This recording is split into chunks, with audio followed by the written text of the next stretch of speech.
This video is pretty much going to put to bed any questions you've got about whether high reps or lower reps are better for building size. There is quite a lot of debate on the internet right now. We've got Mensa's heavy duty training where all the merits of low rep but really high intensity work are being espoused. And then we've got the high volume, old school bro split bodybuilding group who are claiming that because bodybuilders train this way, that is the best way to build muscle. And so we're going to unpack all of that in this video. And by the end of it, you are going to end up with a clear, concise answer as to which is the best approach, what's the one I've got the most results with, and what's the one that most of my clients get the most results with as well. Now, to understand this debate, we need to have a look at what the primary drivers of hypertrophy actually are. And the first and most important is your intensity. And when I talk about intensity, it's not how hard you sweat, but it's how hard you push yourself in your sets, i.e., do you get yourself close to failure with the majority of your working sets? Because when we look at muscle growth, we always do so in accordance with Henneman's size principle, which basically claims that the closer to failure we get, the more of the higher threshold motor units we recruit, and therefore the better growth we will see. This is also the reason why it isn't even really necessary to take our really heavier load sets to failure. So if we look at something like a leg press where we're really loading it up, because we are loading it up quite heavy from the start, we've got a little bit less junk volume in there, which means that straight away we're recruiting some of the high threshold motor units because we need those to actually move the weight.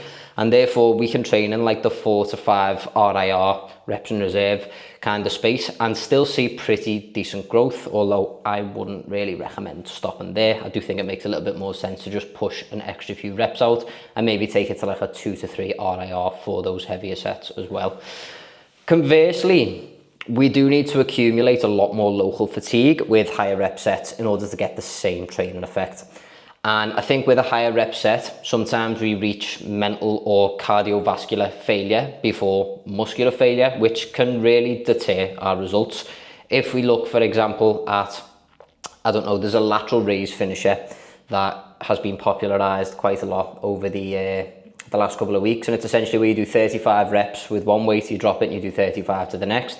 It's going to be hard for you to actually understand whether your mind has just given up or whether you've actually gotten to failure. And I generally feel like lower rep sets do provide a lot better feedback as to how close you are to actual mechanical failure, because you can see the involuntary slowing of contractile speed, i.e. your reps are not moving at the same speed towards the end of a set, and we don't have to be locked into the set for as long because pretty much every single rep is fucking really difficult. So that's my 2 cents on that side of the debate. The second thing we need to consider is VIF, volume, intensity and frequency, and the interrelatedness of all of these, right? Now, we cannot consider any of these variables without the other one in mind. We can only apply high intensity if our volume is tempered and at the right dose, and frequency is the tool that we use to manage how often we can actually use high intensity volume. So let me just explain that a little bit. If we have, say, a chest day where we have 5 different chest movements and we've got 3 working sets for each of them, we are not going to be able to hit all 15 of those sets with an equal level of intensity, because we know with every single working set, the amount of motor units we can recruit throughout the workout actually goes down. And therefore, it makes sense to temper that with frequency, i.e. we split the chest movements across 3 or 4 days so that we have a better chance of actually hitting the chest when we're a lot fresher, as opposed to going into a movement when you've already done 12 direct sets of chest and you're pretty fucked. It just doesn't really make that much sense. Now, if we look at the studies on volume, I think it's pretty well accepted that 10 to 20 sets per muscle group per week is the perfect range for hypertrophy. Although you will have some influencers like JPG and Paul Carter talking about, like, you know, doing 6 to 7 sets per week and saying that that's perfect. Look, I'm not trying to say I'm more experienced or know more about the science than these guys. That just doesn't really make sense to me that 6 sets per week is going to be adequate, particularly for someone who is a more advanced trainer, because as we know, our work capacity will build. It generally takes harder work for us to see less results the more advanced we get. And maintaining that kind of beginner level of volume just doesn't really seem to line up with what a lot of the studies are saying. And I think that kind of rep range is perfect for them because they're already in shape, so they just want to maintain the mass and minimize fatigue, which makes absolute sense. But for the majority of us who are trying to slap some muscle mass onto our frame, we generally are going to want to err towards the middle of that range, say maybe 12 to 15 sets per week per muscle group.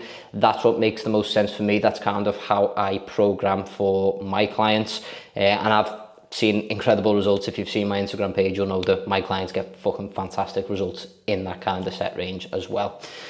Now, the consensus on higher rep work is that it does induce large amounts of fatigue, and I would absolutely agree with that. Because I used to train 5-6 days a week, and I would do pretty high volume. I'd do lots and lots of reps, probably up to like 300-400 per workout, and then I would do that 5 times a week. So you're accumulating like 2,000 reps worth of fatigue. It's quite a lot, but I don't want you to think that it's anything to be scared of, right? There's almost this complete shift from like, oh, higher reps are great, to, oh, now we're going to be so fatigued that we can't live our lives. There's plenty of manual labour workers who are working their arse off in the heat all day and are then going to the gym and performing higher rep sets and are absolutely fine and still have energy. The body, obviously there's a principle called SAID, S-A-I-D. The body has specific adaptations to impose demand, and therefore the more you do, the more you are going to be able to do. So if you condition yourself to do those higher levels of work, you're going to be able to do them, and your body is going to be able to recover from them much better over a longer period of time, right? So there's definitely no one size fits all approach for that. Now, higher rep sets for movements such as squats and deadlifts and other kind of free weight compounds that require a lot of co-contractions do actually induce plenty of global fatigue. I remember, you might know him from YouTube, TrainWise, Mike Wiseman. I remember him competing in a squat challenge against one of the other coaches, Jamie, in the old gym I used to work in. And it was whoever could do the most reps of 120 kg on the bar over 5 sets. And after he did that, he was sick, he felt like shit, and he honestly could not recover from it for like a week. I remember just how fucked his legs felt and how fried they were. And that's because it asks a lot of the body. These are like once in a lifetime kind of efforts. And I don't really think it makes a great deal of sense to be going for super high reps on these kind of movements just purely for how they make you feel. I actually think they decrease motivation intra-workout. I found when I go heavy on squats for higher reps and I'm really pushing, the rest of my workout absolutely sucks. At the minute, I'm not doing squats. I'm just doing more machine work because I feel like I can tolerate a little bit more volume, but not only that, it's a little bit more effective volume as well. So that's something I personally stay away from. I know other people do it, but if you look at the likes of Tom Platz, he would have like one leg day every 2 weeks where he would do a ridiculously high number of reps because he said it would take him 2 weeks to recover from it. So I would bear that in mind. He's literally like the GOAT of leg training. Now, I do genuinely believe that we should be more cautious of the total number of sets we're doing per week as opposed to the number of reps we are doing per set. So if we're doing 10 sets per week of biceps, whether we're doing 4 to 8 reps or whether we're doing 15 to 20 reps, I don't think there's going to be a massive net effect in terms of the difference you're going to feel in fatigue. And there's certainly not going to be a net effect in the difference in terms of hypertrophy, because it has been shown that pretty much higher rep and lower rep sets induce the exact same amounts of hypertrophy as long as we are equating intensity in those. So as long as we are taking them pretty close to failure, it doesn't really matter whether you're going for a 15-20 rep set or whether a 4 to 8. It's simply up to you. At the end of the day, you know what feels good for you. Some people say they feel really shit with lower rep work and it beats the joints up. Some people say that they feel that way about higher rep work. Only you know how you respond to your training, and simply listening to what someone else says online, or just because they've pulled up some kind of study up or some kind of scientific research that says this is the best way to do something, that does not mean that it is correct, nor does it mean that it is correct for you. If we look at science, science collects averages, okay? But you are not an average, you are an individual data point, and individual data points sometimes react completely differently to the way the general consensus of that study would go. We have outliers, you may be an outlier to that. So it's important to have an understanding of your own body, of what kind of helps you tick, and of what feels good for you and allows you to recover. I think, for me personally, if we're looking at this from a splits perspective, the overtraining effect would largely be observed for people who are doing bro splits, okay, or people who are doing PPL, like running 6 day a week splits. Because I think a lot of people who are training 6 times per week, they're not going in and tempering the volume, i.e. doing 4 movements per day. They're going in and they're still doing 6, 7, 8 movements per session for 6 days per week. Generally, you are going to feel like shit off that. I find the sweet spot for my clients who are mainly just gen pop, like just regular people, is either an upper lower split 4 times a week or a full body split 3 times per week, with around about 5 to 7, sometimes 8 movements in there if we're lucky. I've even got lower days programmed that are as low as 4 movements, just because we know the level of intensity that we need for them, and they all seem to feel really, really great and never really seem to feel massively beat up at all of anything, and they're hitting PBs every single week, which what more can you ask for from your programming? When we are looking at whether we are actually growing or not, we need to remember that the relationship that we have in our mind with progressive overload is likely incorrect.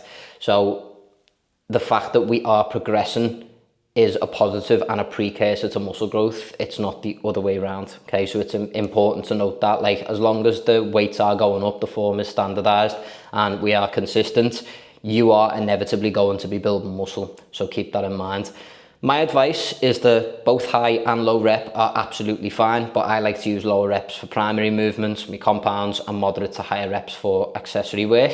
I just generally find there is a soothing effect on the joints from higher rep work for accessories, particularly after loading the tendons quite heavy with things like a bench press. I always find it's quite nice to do a higher rep set of bicep curls and tricep push downs, just because it gets a little bit of blood into the area and it feels quite nice for me. I can't really point to any signs about that other than I know that it feels good for me, but it might feel shit for you. So I know that can be quite loaded, but this is what my clients use and they all absolutely love it. Honestly, everyone's getting great results on it. And ultimately, if you are progressing well and you're recovering, you don't really have any issues. If you're progressing but not recovering, you're going to want to scale that volume back. And if you are not progressing, you're probably not working hard enough to see any kind of overtraining effect and therefore under recovering, which means you'll probably need to dial your volume up a little bit more. So the answer to the question is, it is up to you. All that matters is that you work hard, that you be consistent, and that you stop program hopping and you stick to one thing.